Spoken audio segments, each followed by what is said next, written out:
आज हम उत्पत्ति की पुस्तक में 11वें अध्याय का अध्ययन करेंगे। सारी पृथ्वी पर एक ही भाषा और एक ही बोली थी। उस समय लोग पूर्व की ओर चलते चलते शिनार देश में एक मैदान पाकर उसमें बस गए। तब वे आपस में कहने लगे कि आओ हम ईंटें बना बना के भली भांति आग में पकाए। और उन्होंने पत्थर के स्थान में ईंट से और चूने के स्थान में मिट्टी के गारे से काम किया।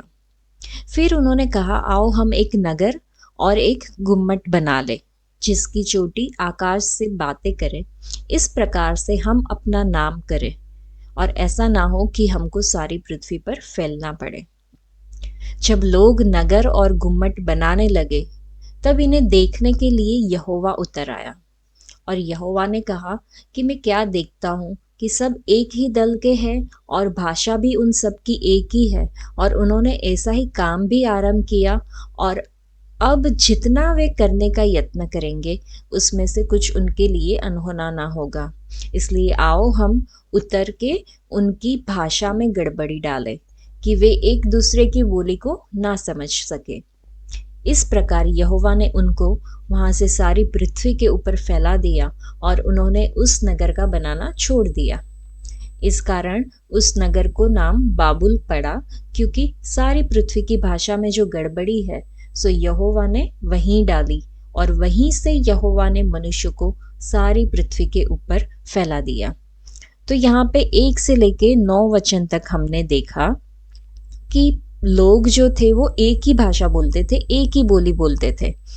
लेकिन उन्होंने क्या सोचा, उन्होंने सोचा कि हम एक ऐसा नगर और ऐसा एक गुम्मट बनाए, ऐसा एक टावर बनाए कि वो उसकी लंबाई बहुत ज्यादा हो और आकाश की चोटी तक वो पहुंचे। तो ये जो उनके मन में एक विचार आया, उसकी वजह से क्या हुआ कि परमेश्वर को वो अच्छा नहीं लगा। इंसान ने जो पूरा एक योजना बनाया, सब मनुष्यों ने मिलके, वो जो योजना थी वो परमेश्वर को सही नहीं लगी। इसलिए परमेश्वर ने क्या किया कि उनके अंदर आपस में भाषा की गड़बड़ी डाल दी, कि वो लोग एक दूसरे को समझ नहीं पा रहे थे कि ये कौन क्या बोल रहा है, क्योंकि पहले तो वो एक ही भाषा बोलते थे। लेकिन जब परमेश्वर ने उनके अंदर गड़बड़ी डाली, उसके बाद से वो लोग एक दूसरे को समझ नहीं पाए। उन्होंने वो नगर को बनाना छोड़ दिया, और फिर सारी पृथ्वी के ऊपर फैल गए। आगे हम पढ़ेंगे 10वें वचन से। शेम की वंशावली यह है, जल प्रलय के 2 वर्ष पश्चात जब शेम 100 वर्ष का हुआ, तब उसने अर्पक्षद को जन्म दिया। और अर्पक्षद ने जन्म के पश्चात शेम 500 वर्ष जीवित रहा, और उसके और भी बेटे बेटियां हुई। जब अर्पक्षद 35 वर्ष का हुआ, तब उसने शेला को जन्म दिया। और शेला के जन्म के बाद 403 वर्ष और जीवित रहा, और उसके और भी बेटे बेटियां हुए। शेला जब 30 वर्ष का हुआ, तब उसके द्वारा एबेर को जन्म हुआ। और एबेर के जन्म के बाद 403 वर्ष जीवित रहने के पश्चात उसके और भी बहुत बेटे बेटियां हुए। जब एबेर 34 वर्ष का हुआ, तब उसके द्वारा पेलेग का जन्म हुआ। और पेलेग के जन्म के पश्चात एबेर 430 वर्ष और जीवित रहा, और उसके और भी बेटे बेटियां उत्पन्न हुए। जब पेलेग 30 वर्ष को हुआ, तब उसके द्वारा रू का जन्म हुआ। और रू के जन्म के पश्चात पेलेग 209 वर्ष और जीवित रहा, और उसके और भी बेटे बेटियां उत्पन्न हुए। जब रू 32 वर्ष का हुआ, तब उसके द्वारा सरुग का जन्म हुआ। और सरुग के जन्म के पश्चात रू 207 वर्ष और जीवित रहा, और उसके और भी बेटे बेटियां उत्पन्न हुए। जब सरुग 30 वर्ष का हुआ, तब उसके द्वारा नाहोर का जन्म हुआ। और नाहोर के जन्म के पश्चात सरुग 200 वर्ष और जीवित रहा, और उसके और भी बेटे बेटियां उत्पन्न हुए। जब नाहोर 29 वर्ष का हुआ, तब उसके द्वारा तेरह का जन्म हुआ। और तेरह के जन्म के पश्चात नाहोर 119 वर्ष और जीवित रहा, और उसके और भी बेटे बेटियां उत्पन्न हुए। जब तक तेरह 70 वर्ष का हुआ, तब तक उसके द्वारा अब्राम और नाहोर और हारान उत्पन्न हुए। तेरह की यह वंशावली है। तेरह ने अब्राम और नाहोर और हारान को जन्म दिया, और हारान ने लूत को जन्म दिया। और हारान अपने पिता के सामने ही कसदियों के उस ऊर नाम नगर में, जो उसकी जन्मभूमि थी, वहां पे मर गया। अब्राहम और नाहोर ने स्त्रियां ब्याह ली, अब्राहम की पत्नी का नाम तो सारे और नाहोर की पत्नी का नाम मिल्का था। यह उस हारान की बेटी थी जो मिल्का और यिस्का दोनों का पिता था। सारे तो बांझ थी, उसके संतान न हुई।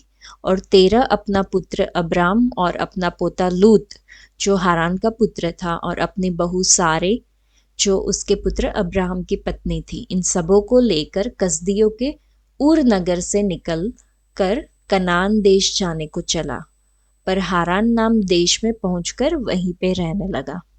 जब तेरह 205 वर्ष का हुआ तब वह हारान देश में मर गया। यहाँ पे ये 11वां जो अध्याय है वो खत्म होता है।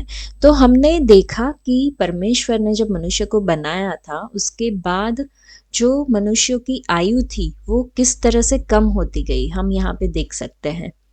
और आगे हम अगर ये पूरे अध्याय का हम देखें कि इससे हमें सीखने को क्या मिला, तो हम सोच सकते हैं कि हम मनुष्य चाहे कोई भी हम प्लानिंग करें, कितनी भी योजनाएं बनाएं, लेकिन वो अगर परमेश्वर की इच्छा के विरुद्ध में होगी तो वो सफल नहीं हो सकती, चाहे हमने कितने भी बड़े बड़े प्लान क्यों ना किया हो। हमने इधर भी देखा कि उन लोगों ने सोचा बड़ा सा एक टावर बनाने के लिए, लेकिन परमेश्वर की इच्छा में वो नहीं था। तो परमेश्वर ने उनको पूरी पृथ्वी पे फैला दिया, जबकि वो एक ही जगह पे थे और वो चाहते नहीं थे कि वहां से कहीं जाए, लेकिन परमेश्वर की इच्छा थी कि वो लोग जाए वहां से और पूरी पृथ्वी पे फैले। इसलिए परमेश्वर की जो इच्छा थी वो पूरा करने के लिए उन्होंने उनके बीच में भाषा की गड़बड़ी डाली। और आगे हमने देखा कि जो वंशावली हमने पढ़ी उससे हमें पता चला कि मनुष्य की जो आयु है वो किस तरह से धीरे धीरे कम होती गई। उसके बाद हमने देखा कि जो 13 था वो 205 वर्ष का हुआ और फिर वो हारान देश में मर गया। तो यहाँ पे जो एक दिलचस्प बात वो है कि टावर ऑफ बेबल की जो कहानी है उससे हमें पता चलता है कि परमेश्वर की इच्छा कभी भी जो है वो रुक नहीं सकती। हमारी प्लानिंग कुछ भी हो, कितनी भी बड़ी क्यों ना हो, लेकिन अगर वो परमेश्वर की इच्छा में नहीं है तो वो नहीं होगा, और जो परमेश्वर की इच्छा में है वो होके ही रहेगा। वो हमें समझने की आवश्यकता है।